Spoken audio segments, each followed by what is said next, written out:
Ui. Allah kan. Jap, nak tanya sikit kan. Kau anak ke berapa? Sulung. Sulung. Kalau ikut adik-beradik satu mak satu bapa, aku sulung lah. Okay.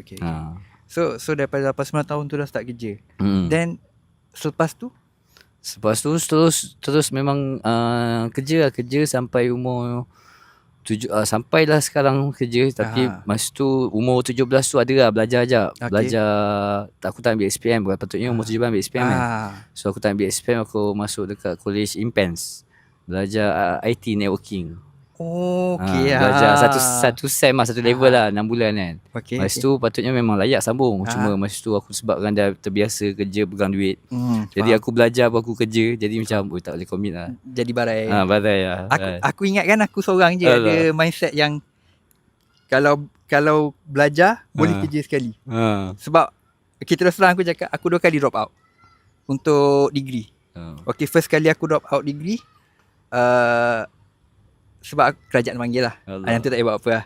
Kerajaan panggil, so aku kena memenuhi tuntutan tanggungjawab tu lah. Kira kita bukan kalah tak melawan lah. Kita melawan kan, tapi tak boleh buat apa kan.